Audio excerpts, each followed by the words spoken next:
Yo, yo. Here we go. Hello, hello. Just waiting on Nate.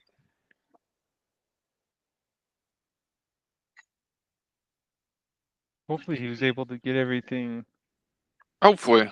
squared away without me being there. Otherwise, we'll just start with, if we can't make it, we'll just start and try to do a duo. Hey, if that's what it is, it's what it is. But Yep. uh, how's it How's been your, go? Oh, go ahead. how's your day going? Not too bad. I gotta talk to my best friend. I haven't gotten to talk to him in a bit, so that was nice. Good. But otherwise, I feel like May's kind of cursed, and it's funny because it's What? like What is it? it's around my birthday. Yeah, your birthday's coming up, I saw that. Yeah. But it's my mom that it's my parents' marriage Anniversary. anniversary earlier in the month.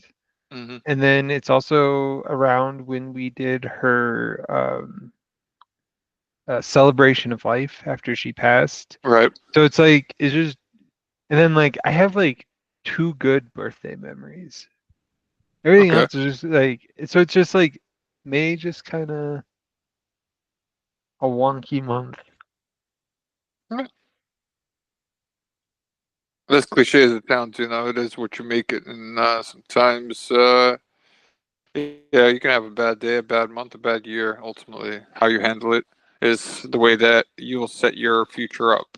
You know what I Oh, mean? Like a ripple effect in the time space continuum.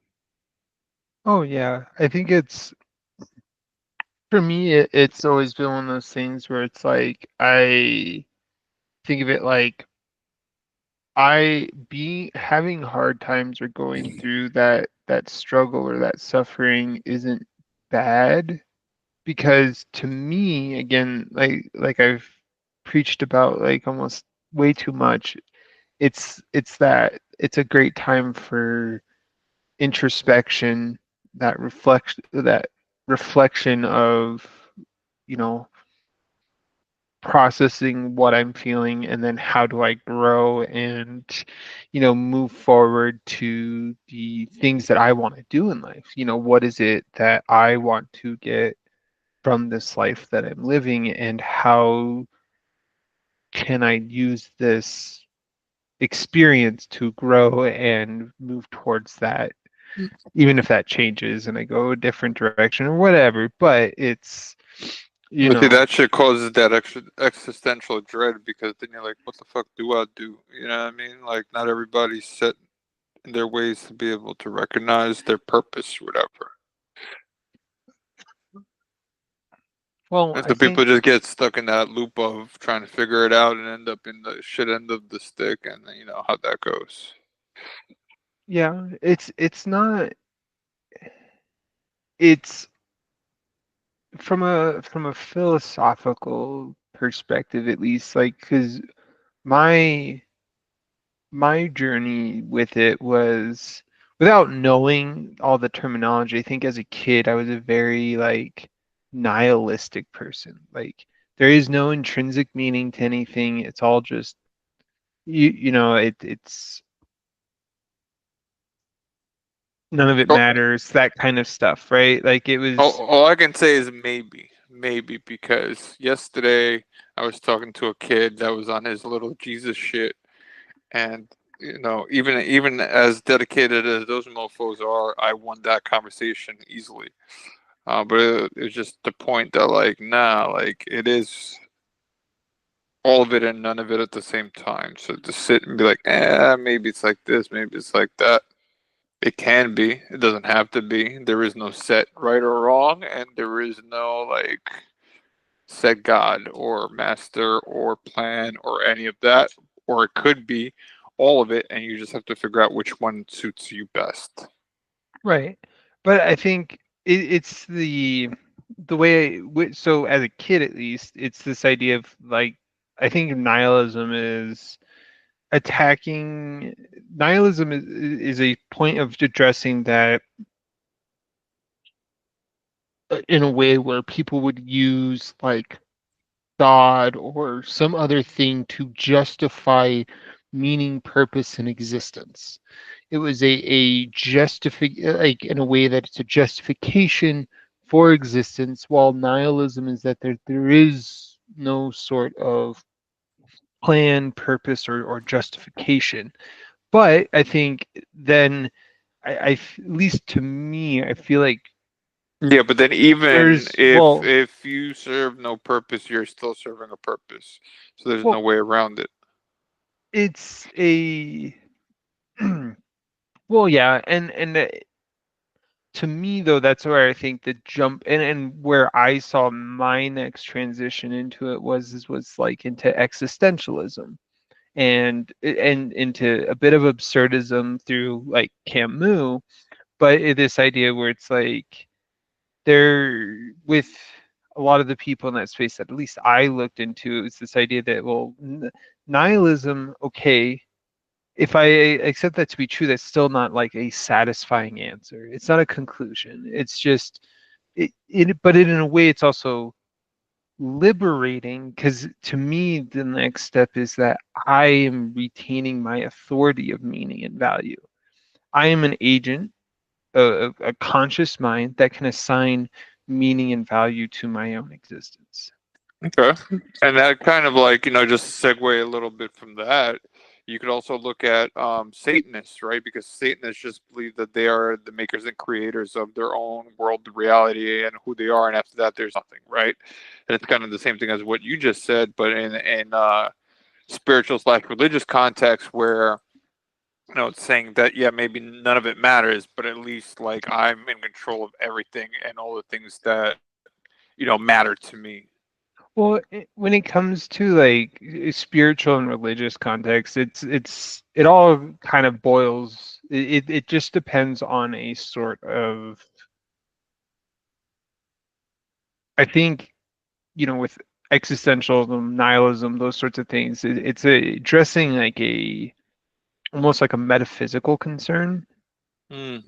because like there's other things about like different religions, philosophies, spiritual beliefs that like because so you have the metaphysical assumptions like in Christianity it's oh you go to heaven or hell, or in Taoism you everything it was a part of the Tao, so it's just always ever transforming and repurposing, but we're all a part of that same oneness kind of a thing. Or in like Hinduism, you have the karma levels and things like that, where those are metaphysical concerns. But then you have religions, philosophies, spiritualities that then have ethical practices, like what's permissible to do, what's not permissible to do. How does one then ordinate themselves based on those metaphysical assumptions?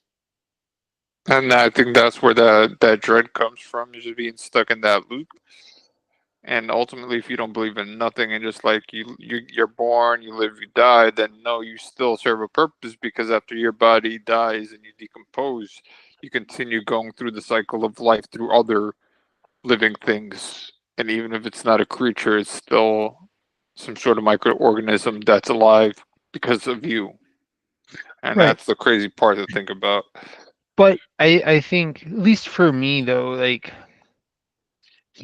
I don't I think the way at least I see it is that I don't believe that there's intrinsic meaning or value in the life. I think there has to be some sort of agent to assigning value, because if you remove any agency to assign value, then does value exist? You can get into Greek philosophy where there's like this where they were talking about like how words mean something and the word itself is in itself its own existence, Right. Well, that's going even into whether like it's witchcraft. That's like into like spell casting, and like spell casting is just combining words, right? Like poetry is a spell, music is a spell.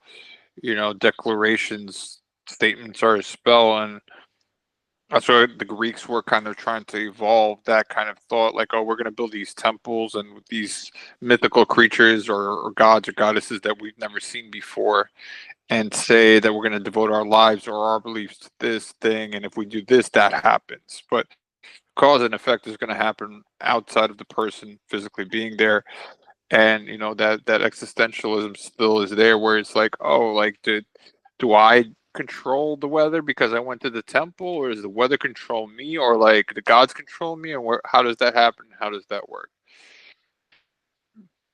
right. But so to me, it's so like one of my things with like gods or deifying certain things is that it's a way to, again, I've a lot of times I think a lot of this is surmised as a way to justify existence. So like, okay, so I my life matters because I was created by somebody who has a purpose for me, is a train of thought that some people use to cope with the reality of existence, whatever form that may be. We're only limited to see it in this third dimensional space and perspective, which might not even be a third dimensional space. It It could might be a not even be a virtual real space. space. Yeah, Could be a there you go. virtual space. It could be, but so maybe there is some overlord looking, playing the game, giving people different stats, like a real life Sims simulator. Um, but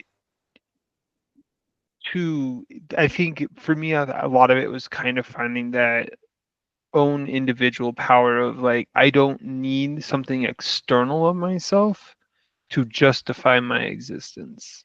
No, I get and I agree with to you. define that for myself, and it has meaning for it. But I just it's hard to think that there could be value if there is nothing to assign value to it. But just by existing, it has a value without anybody assigning the value, if that makes sense. So just by being part of the simulation or whatever you want to call it, that already gives it its own value by default. Hmm. So that then that would be intrinsic value. Yeah, but it doesn't require an external source. Right. That would be the difference to that intrinsic means it's just innate. It means it's almost like self-evident in its Because if like you're in taking just up space, like if you exist just in the space of this planet or whatever it is, then you already hold a value. Now, it doesn't mean that you're valuable, but it just it means that that space occupied is has its own value. right. It's And you can I'm not good at math. Don't ask me to do math, but in mathematics and physics, you can explain it a lot better. And to segue with that, there was a dude that was really good at math, and you know how like in advanced algebra and trigonometry, like you can use math to like make squiggly lines and like circles and wavelengths or whatever. So with really complex math, you could actually make 3 and 4 dimensional objects. So just by being able to do that shows that this has to be a simulation because if everything can be made through a mathematical equation or explained through a mathematical equation, then it has to operate the same way as the computers that we're on currently or phones that are operating through a sequence of computations and allowing us to send information and light through the ether to be sent and received all over this planet, maybe other planets. But that's why, as I get older, the more I subscribe to the notion of the simulation theory. And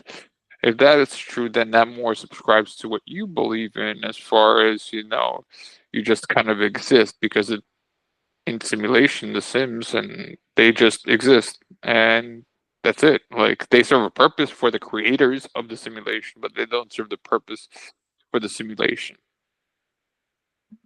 right. I always like to think of it in a simpler term as far as like the most common game, The Sims. Like, do the Sims know they have consciousness? No, they don't have consciousness. It's just a game. But if they were implanted with some sort of wisdom knowledge, then they possibly could, but it wouldn't change the fact if they knew that they were in a simulation or not, they're still stuck in this box. And so, the same way that we are stuck in this box, whether it be this planet or this body. Right. Well, it's one of those things where it's like it's the brain in and of itself is like a computer as it's processing different information, different signals, light, that sort of thing. Yeah. Um, and other times it's my only the only thing I find curious would be finding curious about a simulation theory is, I mean, it would have to be super advanced, but like think of it Does like it? Does it the have to be brain, advanced? What if it's very simple and just us inside of this physical box, digital box? We can't explain it or rationalize it because we were not the creators. And that's why well, in some civilizations, there's no god or goddess, there's just a creator. The creator could be a programmer, could be somebody who's really good at coding, and well, the the coder whole will not necessarily implant information to the program to say that, hey, I made you and you're not real because it doesn't serve the program, just like it would not serve us to know that we are in a simulation. right, Well, and that was always my answer to the whole like headless brain in a vat debate when it came to epistemology. Hmm. Um, but to what I'm saying is that like our brains function like computers. Our brains are not the most efficient thing because we can be tricked because our brains will try to fill in the gaps of information that it can't perceive. Like a lot of times when you're like even your eyes when you're looking at things, there's a lot of times where you're not looking, but your brain is actually filling in the gaps of that information. Yeah, especially when like you're driving and doing something else or doing other tasks, so you just go into automatic format where like you're automated and you're not cognizant of what's happening, yet you're performing the functions physically. Yep. And or you see it like I remember one time I was at this show in Vegas when I was a kid, and they had these like in the background they had these like I think skeletons, and the skeletons would move, but they were stationary. They would move their parts, but they would not rotate. But they had this thing with they were doing with the lights, and it the way your brain tries to compensate made it look like they were rotating around and changing, like they were spinning rather than just moving stationary. True, yeah, something like that. Because I know that a lot of people have reported like driving and not remembering driving that far, not remembering how they got to where they got because you're just in automatic mode.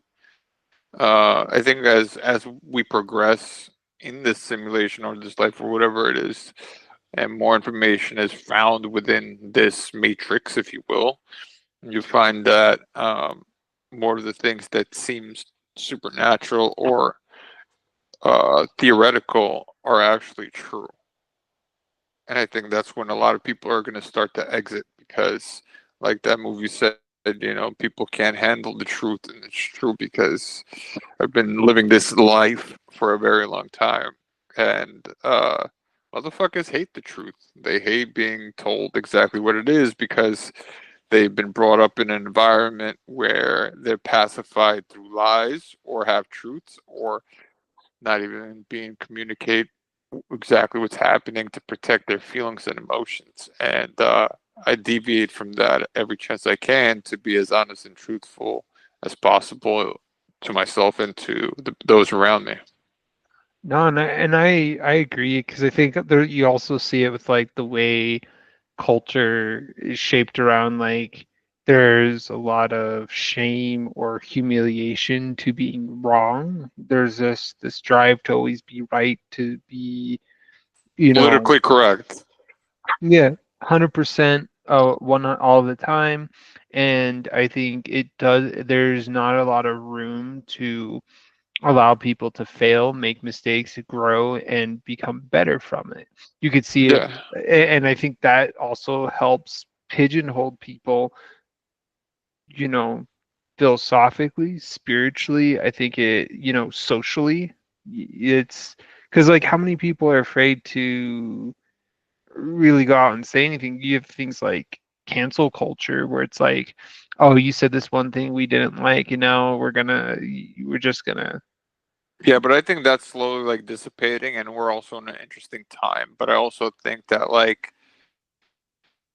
I don't know. I've met a lot of interesting people here in Florida that are the opposite of how people in Colorado are. I'm not going to name names because that would be a disservice to these individuals, but I'll say this: just like when we first met, you presented yourself. There are people here like that, and it's very refreshing. But it also makes me want to support them more because they have an identity, a belief system, and everything else, but they don't enforce like, hey, you have to, be right about it all the time. Like it's cool, like call me whatever. Not that I, want to, but they're like, hey, no, it's fine. Like this is who I am. This is how I identify, and if you get it wrong, oh well. And if everybody was like that, then like, nobody would have a problem with anybody, and I can put my all my money on something like that. That if more people on both sides, not just the people who are alternative in lifestyle, but also the people who are, heterosexual and whatever traditional, if you will, also just like whatever, like this is my thing. Like you don't have to follow it, believe it, but this is just how I live my life. It needs to go back to that. I feel like. Yeah, I think it's one of those things where it's, at least for me, like all I care about is just like decent, like it boils down to my ethical values where it comes where it's like, look, I am a free and autonomous individual entity. I can make decisions for myself, and I like to be able to have a, though vastly limited, control over my life and the way I choose to live it.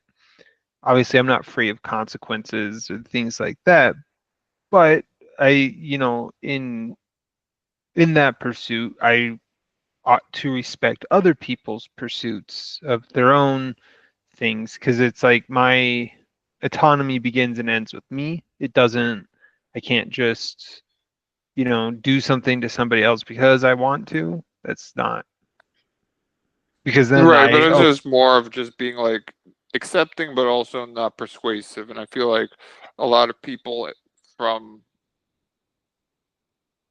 different lifestyles, let's put it that, different lifestyles, often try to push their, voice and agenda. And I understand how that was important in the 80s and 90s, where there was more awareness that's necessary, but it reached the point where we get it, on all sides. And so now pushing that agenda becomes counterproductive. And then these people are ostracized and kind of like singled out and almost attacked because now they're forcing people to look at whatever they believe in.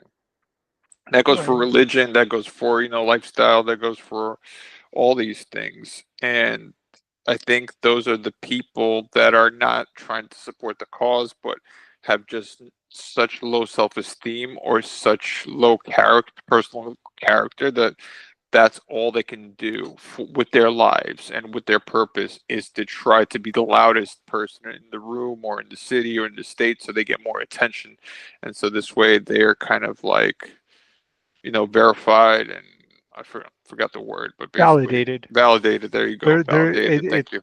well, yeah, and that's what I think one of the issues that I've seen with just humanity is that this external validation.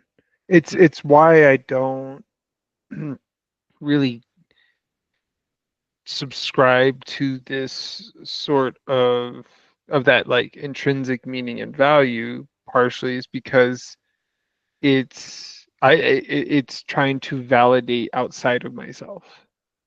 While as I'm here, I'm experiencing things, real, fake, simulated, or what have you.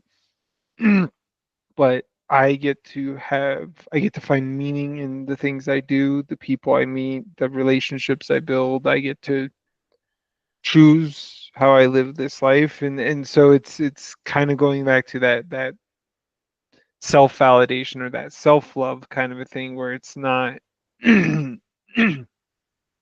I don't need every single person I meet to get my pronouns right to feel validated. I don't, one, don't really care. Two, most people probably gonna just be ignorant because I haven't spoken to them.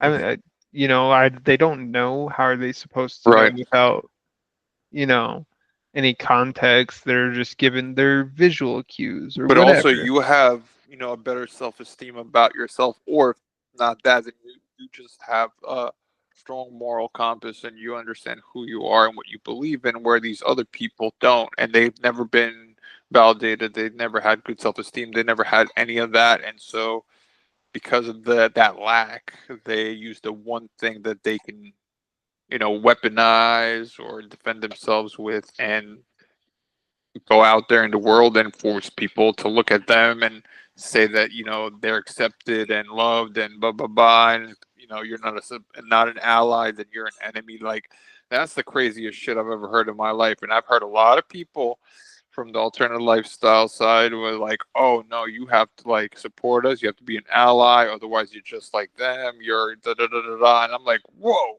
you know what I mean? Like now you're becoming just as bad as the people who would, pour chlorine on top of black people and kill them for just being black. You're doing the same thing that people did toward your people when it wasn't as open and people were in the closet. You're becoming those who oppressed you. And then it causes this thing where now all the things that those people fought for, all those freedoms are going to be slowly taken away because the other side is going to be like, no, no, now it's time for us to fight back. And I feel like that's what's happening in this country.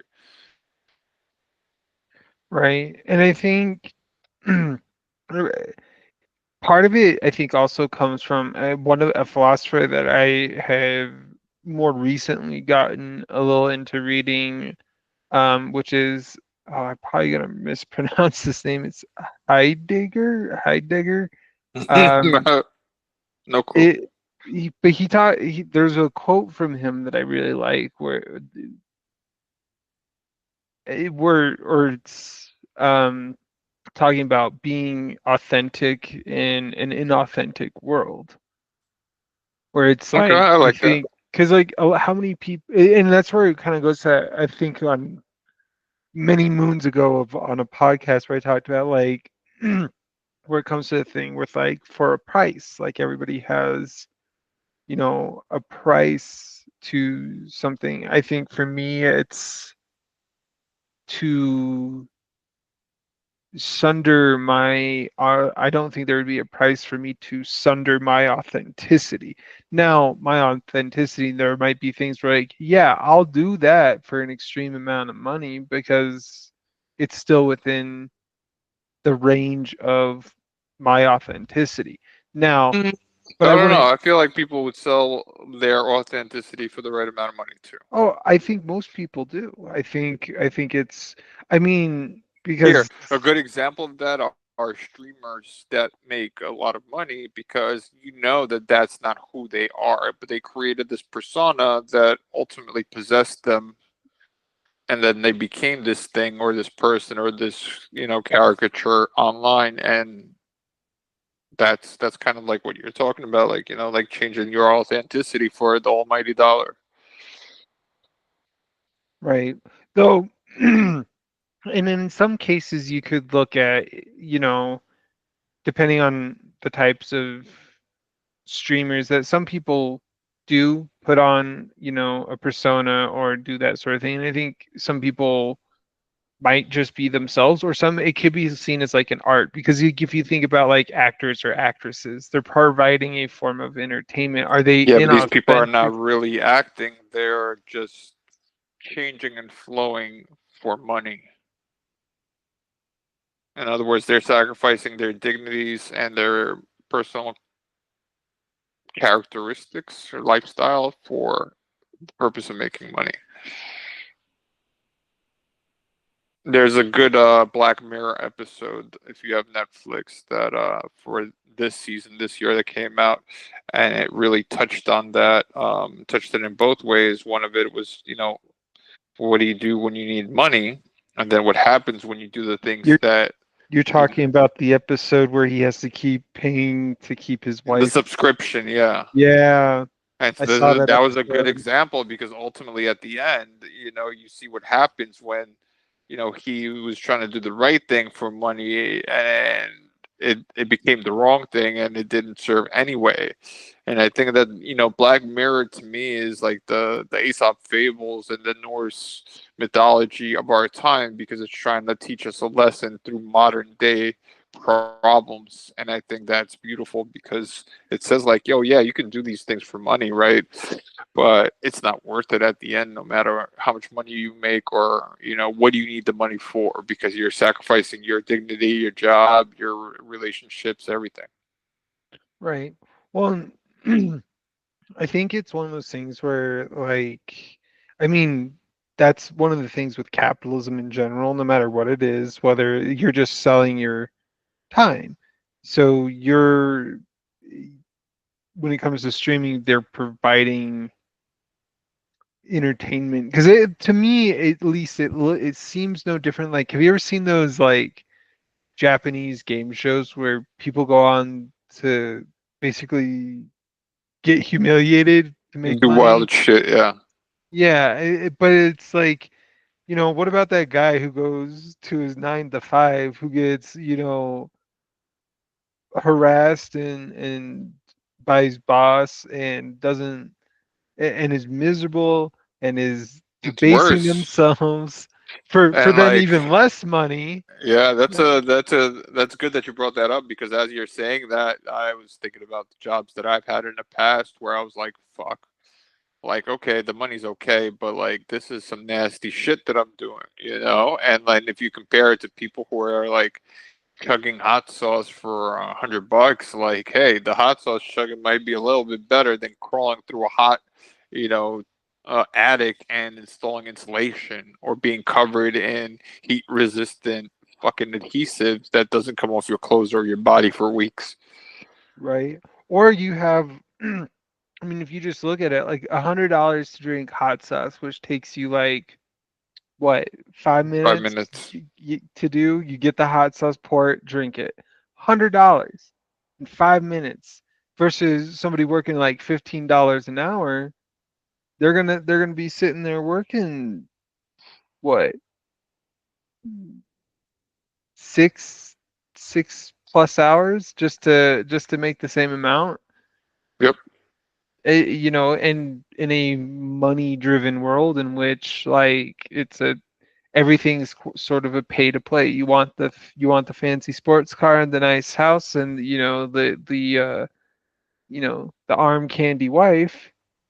You might need to pay to play. You gotta it's the way that And you do with your society has dignity and designed your itself. morals and, ultimately your time.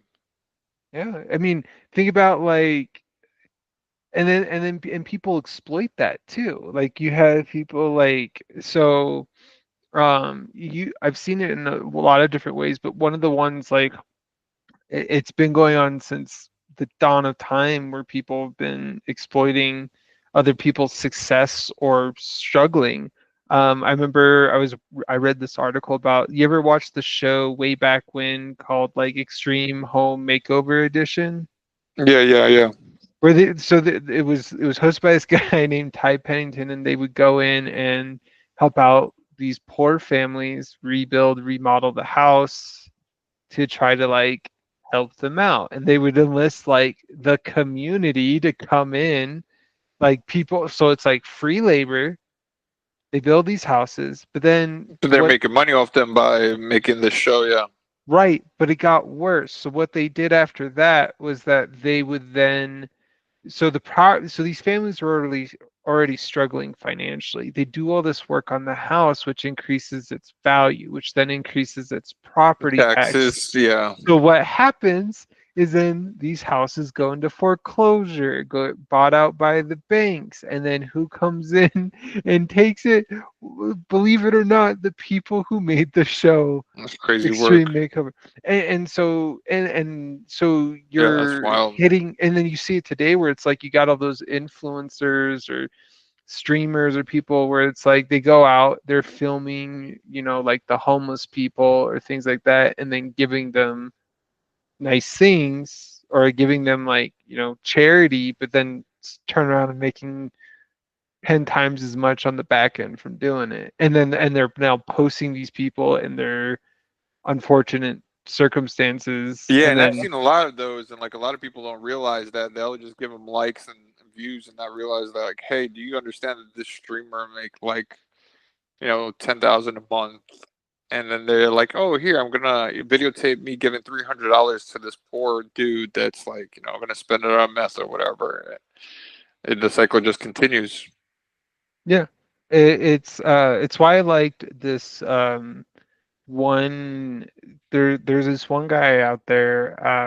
I don't know if he still uses the handle, but it was he went under his like scumbag dad, and he basically like calls out on like a lot of the trends, a lot of how inauthentic things are on social media with like the big thing he talked about initially was like the kindness content where it was like, oh, we're gonna go film these people who are in less than ideal situations, give them money, and then get views for it. And then sometimes you get people who then copycat that behavior, but then they don't actually give out real money. They'll give out fake money. So then you're sitting here lying to people, manipulating people, all for your own goals and gains. And but it's capitalism. That's the nature of of capitalism is that it's always some form of exploitation unless you're at the top, not the 1%, but we're talking to like the point one, the 0.01% of people where they're like, no, I got enough money to you know battle with the other titans up there, but not for most of us. We're on the rabble, the common rabble, just trying not to get squished. Yeah. But I don't know. I think a lot of it is that I think the way the entertainment industry's evolved with things like YouTube, Twitch, I think there's more opportunities for exploitation, and it's like even more just like kind of right in your face.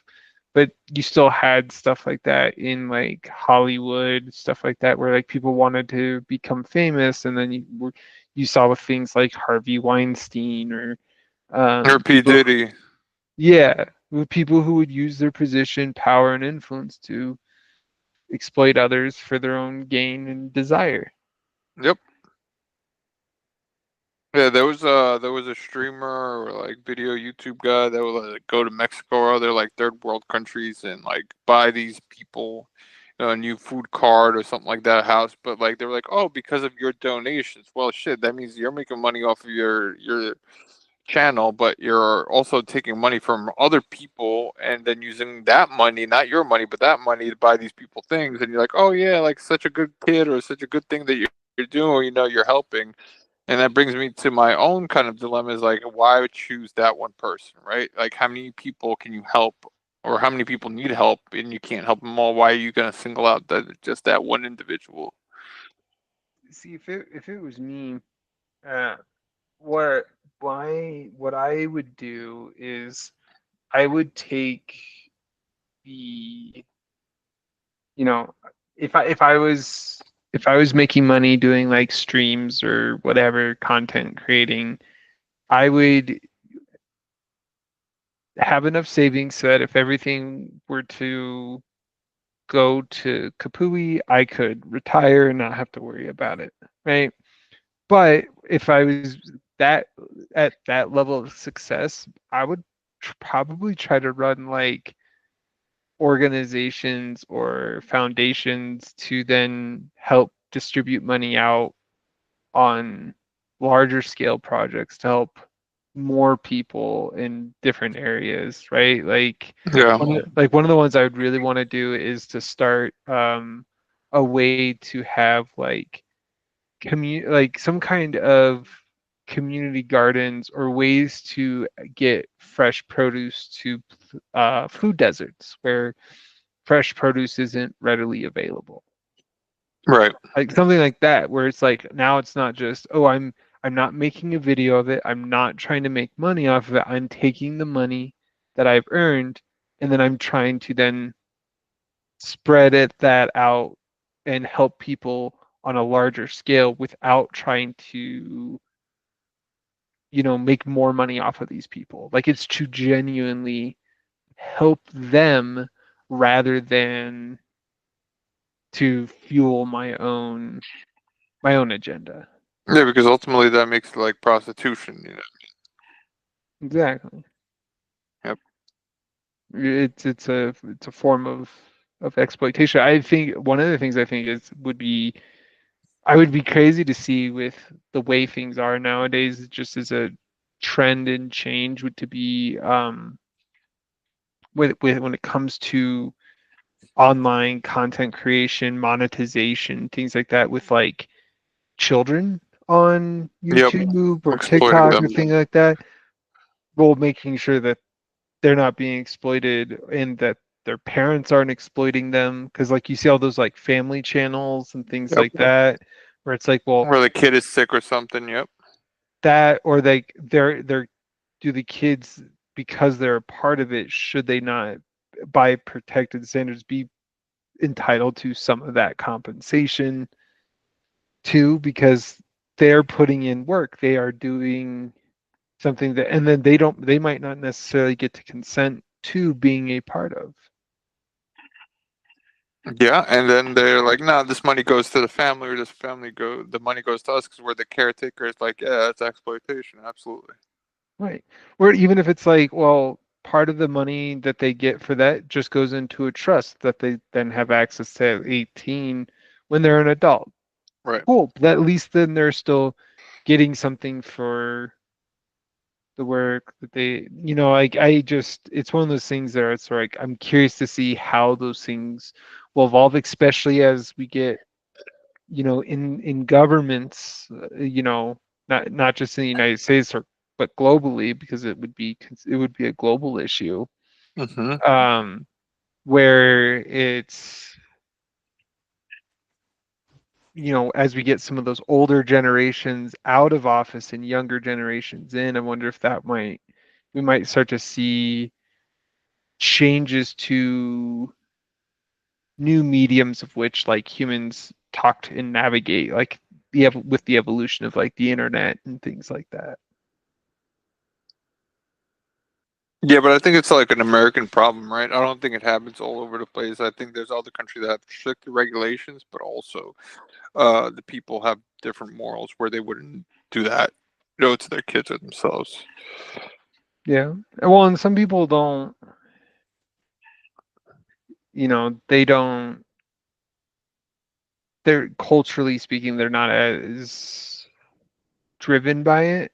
Like, because like especially a lot of older generations, because you have young people who you could argue might be exploiting older generations by getting old people, filming old people, and Sure, but um, that's more consensual because they can make that. Those old people can make those decisions. You know what I'm saying? Like they can say, like, "Yeah, yeah, I do this little hobby, and like I allow my grandson to take video of me." Where kids can't do that because they don't know but what's happening.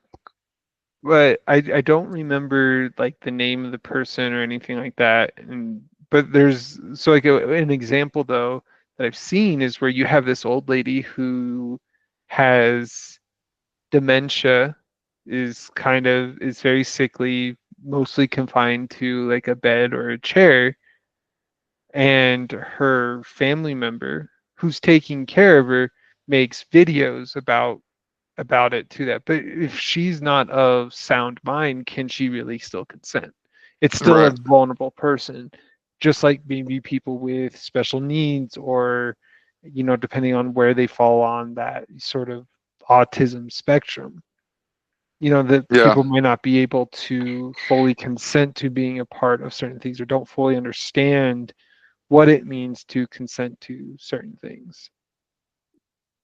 Okay. I can agree with that. But but that's always me because my main ethical concern is to protect and uphold the autonomy of others. And that's a hard thing to do because most people don't even want to do that for No, well, themselves. because that's not how you make money. Most of the money is made is through the exploitation of others.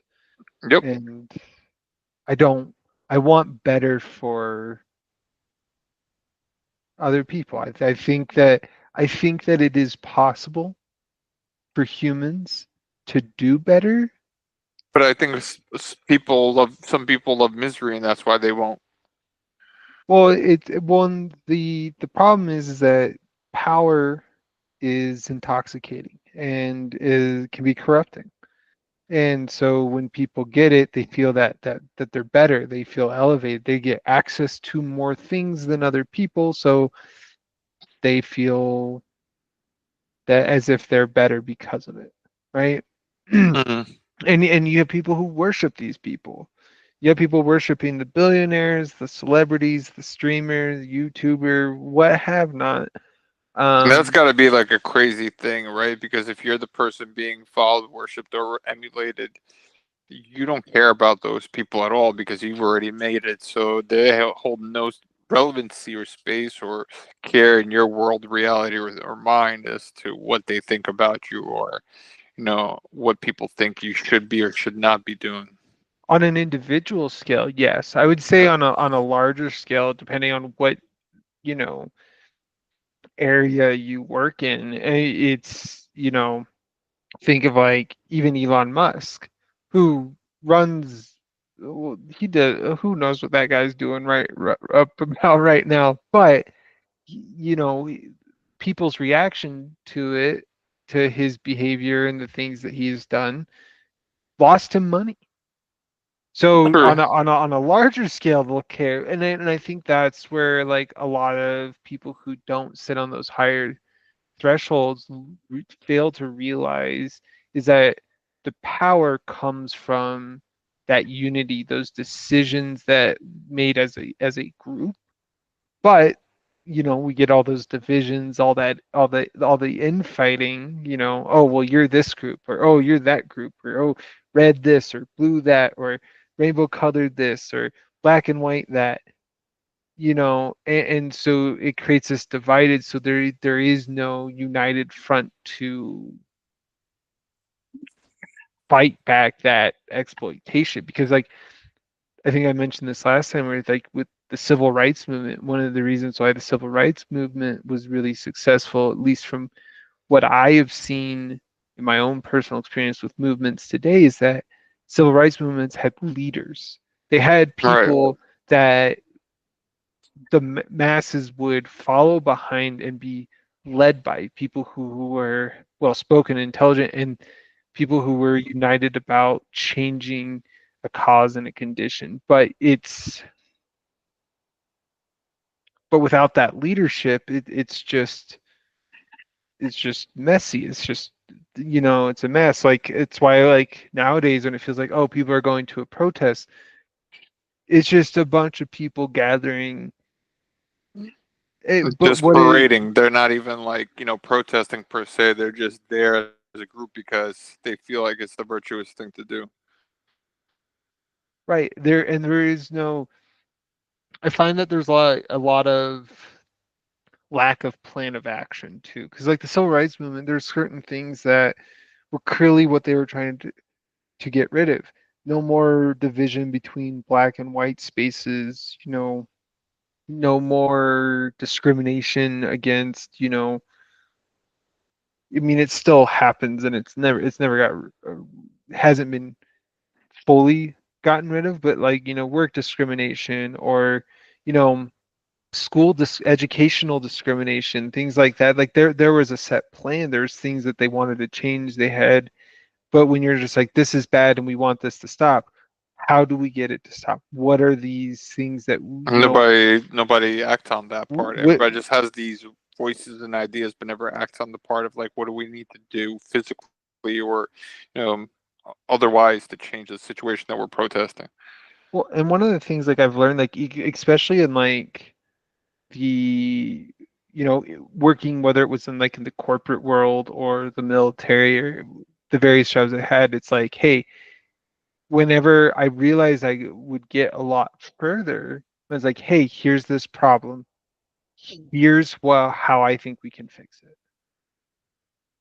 And like that's how you become financially wealthy. That's what people don't realize is that you have to uh, fix a problem or provide a solution for an existing situation. So, and you can use anything, right? But people fail to see that.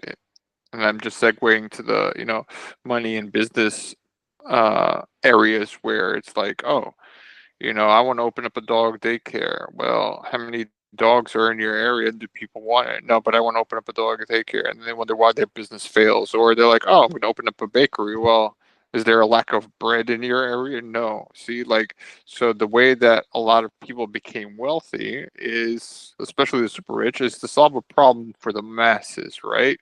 We can use, what's his name? That, the fucking Jeff Bezos, right? what problem did he solve? Well, there for people to get books, they had to physically arrive at a bookstore and purchase these books per se at whatever price the bookstore set. And a lot of times those books were very expensive. He figured out a way at the rise of technology and the internet to be like, no, I'll just send these books to your house. You just buy them from me and not have to pay the overhead for the store and all the other things. So, I'm not trying to be Jeff Bezos, but I am trying to amass financial wealth, and ultimately, you have to find a solution to a problem before you can amass any wealth. And I think even if you translate that to a personal level, in order to build like emotional wealth or mental wealth, like you have to solve the problem first, right? You have to provide the solution to that problem. And sometimes most of the times, this is coming from my psych degree, is that people look for that solution externally instead of internally. And that's where addiction and everything else comes into play, because you're looking for the solution for this problem outside of you instead of sitting there, like you said earlier in the podcast, sitting there with yourself and trying to find like what's happening within you and fixing that on inside out instead of outside in.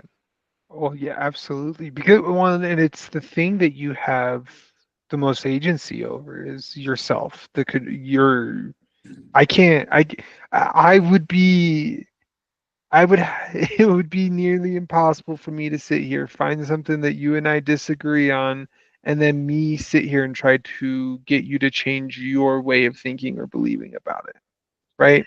It has to be I mutual, right?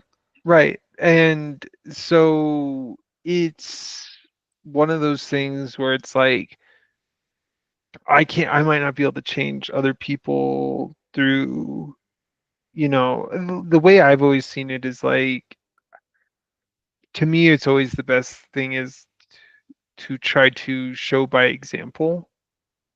Right, because then I'm not sitting here telling you have to do this. I'm just saying like, look, it's possible. It can be done, Right. It's like right? there are Like, other ways, there's more solutions than one. right. And but it comes back to that, like, looking at how am I, because I do agree. I think a lot of times people be like, well, we want the government to change this. We don't want this to happen anymore. Okay, well, what's the plan? Now you're trusting people who then made or upheld the problem in the first place to then try to fix it with no demand of action or plan of action on how they should supposed to do that. It doesn't get anywhere. That's true. And but we also know that with the change comes with a cost. It comes with a sacrifice, and I think that also scares people. Um, but to me, it boils down to the willpower. Do you actually want it? Because if you want it, you put the work in to get it. You will, you know, Or you're willing to make a sacrifice, and most people are not willing to sacrifice, right? Like everything requires sacrifice. You breathing right now requires a sacrifice, but yet most people, when it comes to the thing that they want the most, they're not willing to sacrifice anything for it. They just think that like, oh, it's just going to come to me for free.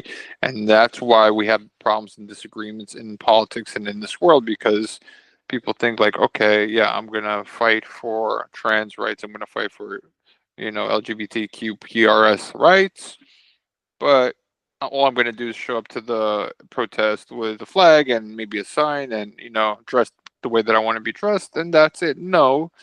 I mean, their predecessors in history, there was a movie made of one of them. He was a politician, and he basically, died for being openly gay as a politician, and that was the sacrifice being made there. But most people, whatever cause they stand for, the only sacrifice they're willing to make is being loud on, on a Saturday parade. And most people are right, not willing to go to jail. Most people are not willing to sacrifice themselves, throw themselves into the fire, in order for the rest of the majority to prosper or get some sort of recognition for what they believe in. right. Yeah, but martyrdom is not for the faint of heart. uh, by for a long shot because it's um and it's interesting. I think in a lot of cases men might be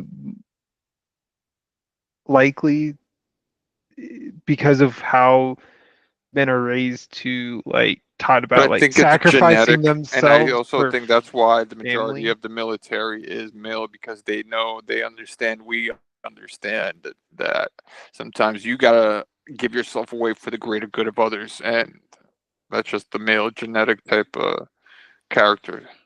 Right. It's that sort of that archetype of being a protector and a provider.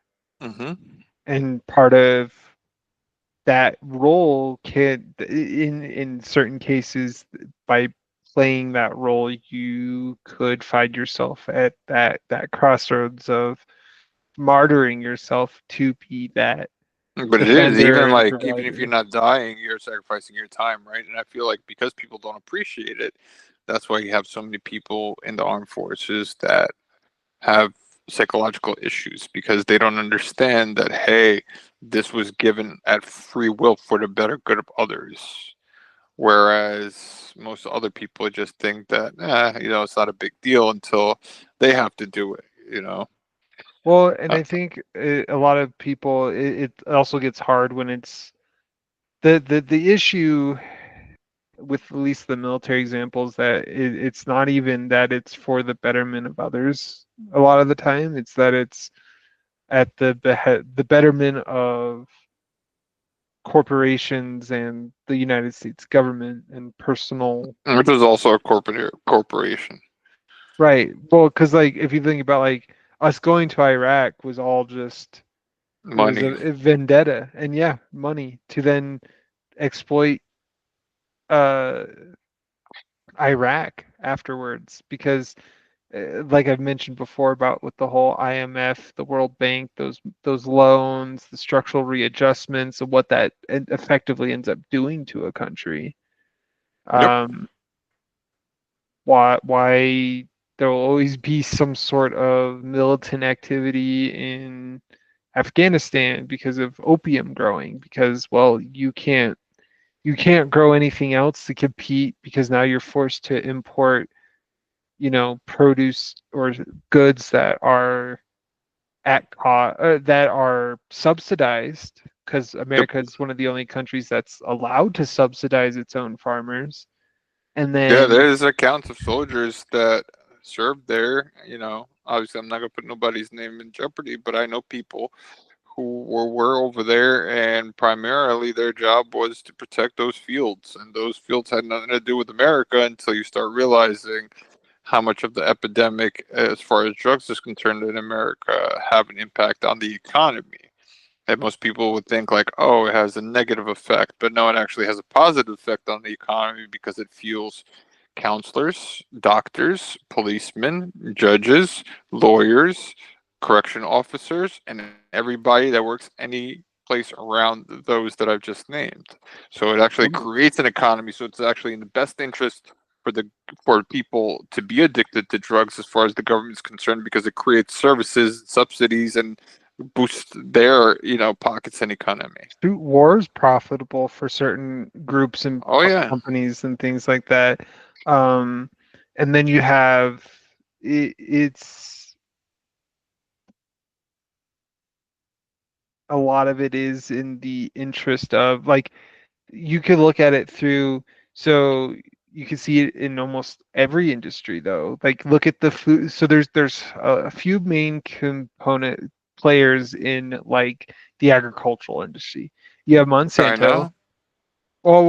I'm just talking about companies so you have like Monsanto, Yeah. then you have what Monsanto also owns which is like weed killers, and then Yep. some of their subsidiaries are also into the vitamin industry. So what they do is they They genetically take engineer out the vitamins and then sell you back the vitamins.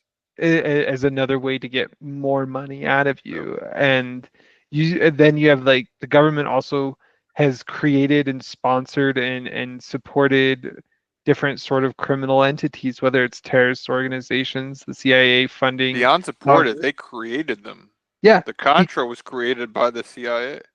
yep. It's the same with cartels near the border, Yep. and there's various different reasons, but it's all to serve a purpose. Okay, so we buy out the cartels at the border. Well, now China can't do it and use them as a way to, you know, mess with America, or North Korea can't do it, or whatever adversary Fun fact: they. did you know that 100% of the weapons used by the cartel are made in America?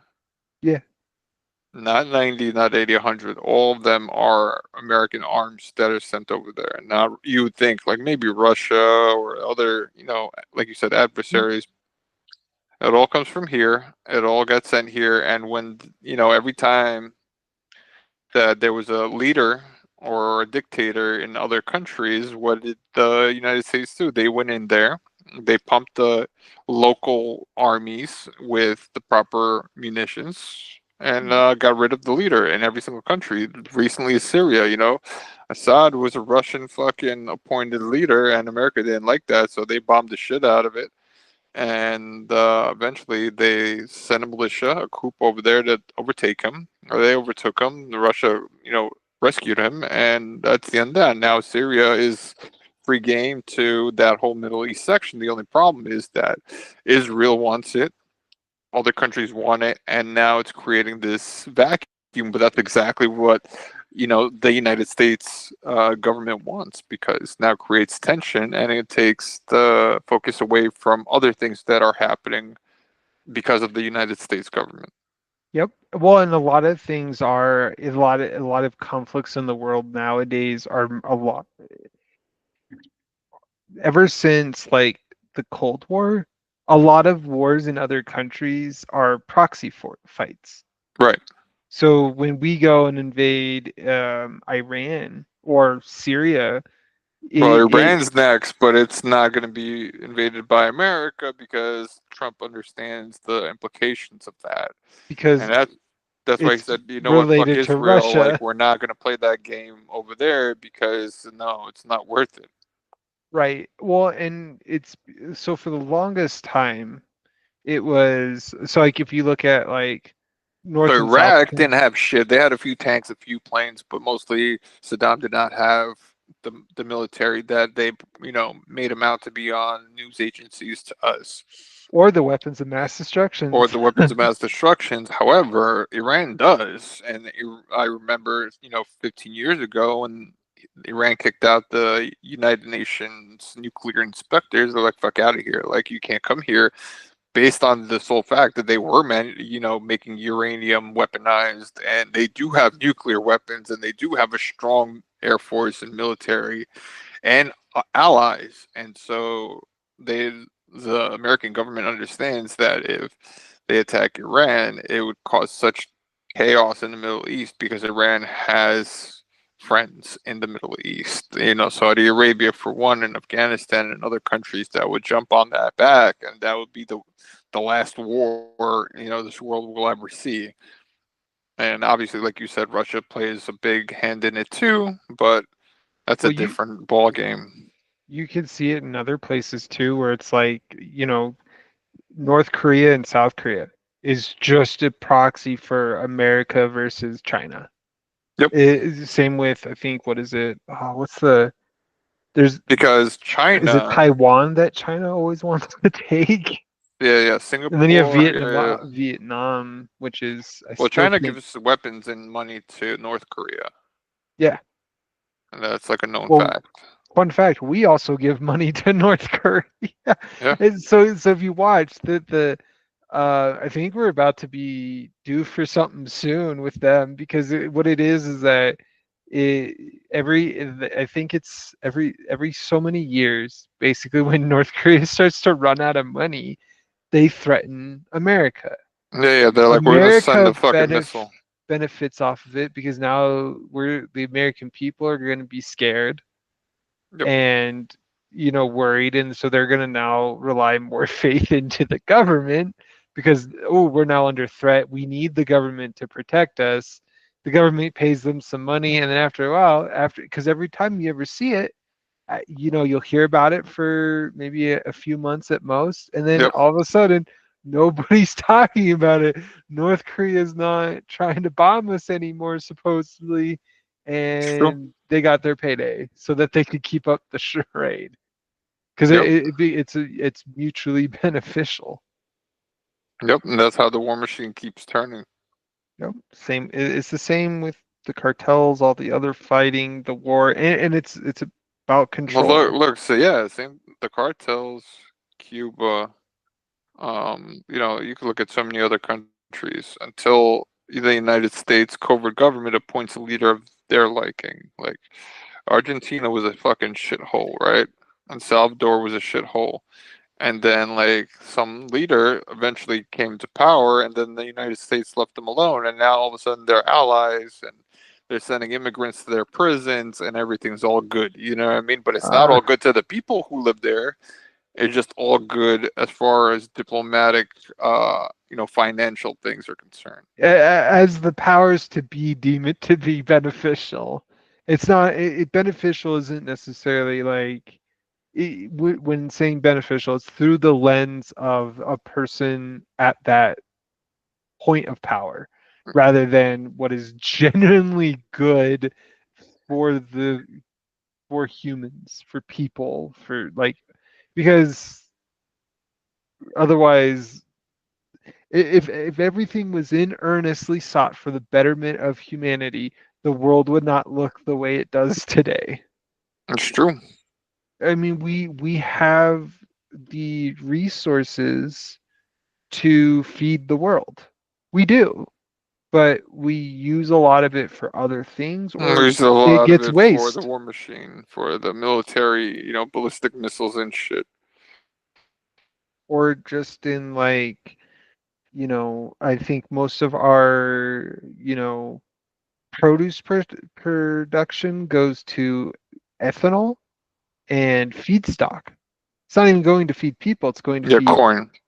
animals. It's used to make fuel, and I can't remember the other one, but but there's also just a lot of food waste with like grocery stores and things like that, where it's like, okay, well, we can make enough food to feed everybody, but Yeah. we're losing a lot of it to other To things or bullshit. things. To Yeah, wasteful bullshit. The essentially. same thing, like, I used to, when I was in college, I would go and listen to these climate talks and climate this, climate change, climate that. But they've been singing that fucking song for like 50 years, and 50 years is a good enough time to see if it's true or not. And guess what? If climate change and rising sea levels were true, the East Coast would be underwater by now, and it's not. And the tides haven't changed, and the roads along the East Coast that are at sea level have not disappeared. The water level by those roads have not increased or decreased. They just changed with the tides. And that's when, just by that alone, you can say that it's been a hoax, and they're just taxing people to make money and guilt them into be like, no, your car is melting the ice caps. If the Oh, ice caps melted, bitch, the only safe place would be fucking the Midwest, and everything else would be underwater. well, and I think the other thing is like even if we run on the assumption that global warming is a thing and we're destroying the environment. Well, I mean, and there are some cases where maybe not the global warming aspect, but we are destroying the Yeah, the environment. environment is being destroyed in other ways, but it's not affecting the world in But total. what it comes down to is what is their solution? It's not the mass producers of this problem. They're pushing it on to the individual consumer. It's an individual consumer problem with it when it's being like the oh well you should be doing this and this and this. Some people like it. I know where I live right now, if you want recycling, you have to pay for it, or things like that, where it's like, well, some people who are living paycheck to paycheck, that extra, what, $50 a month, can't recycle that. But, the multi-million and billion dollar companies that are producing so much waste and um, you know, carbon emissions, things like that. They, and they can just pay off those taxes. Like they do, like they carbon tax. They literally pay amount of money that allows them to produce extra carbon emissions per Yep. regulations and things like that. So they're and what but nothing ever talks about what is that money used for. Well, it goes back to the government, and then the government uses it to fuel whatever the fuck they wanted to fuel anyways. So it's just the whole thing is corrupt and rigged. Yep. All right, we're getting at that mark. So this time, for the first time, I'll say my final piece, and ultimately, I just want to say this: like, yo, stay truthful, follow your truth, and don't let nobody prevent you from doing so. You Your turn. All right. Well, I think, what I gotta say is, I think for those listening, take some time to look, find your authentic self and pursue that, pursue who you are authentically, regardless of what others may say or how others may feel, because at the end of the day, it's up to you to decide how you want to live your life and what is the and only you can know what the true way to live that life is for you. Well put. And as always, Kava Collective, 6:30 Central, fucking whatever time it is here. Mountain time. Yeah, Mountain Time. Adeline, thank you for being on the show. I don't know what the fuck happened to Nate. Until next time, peace. Bye bye. Bye.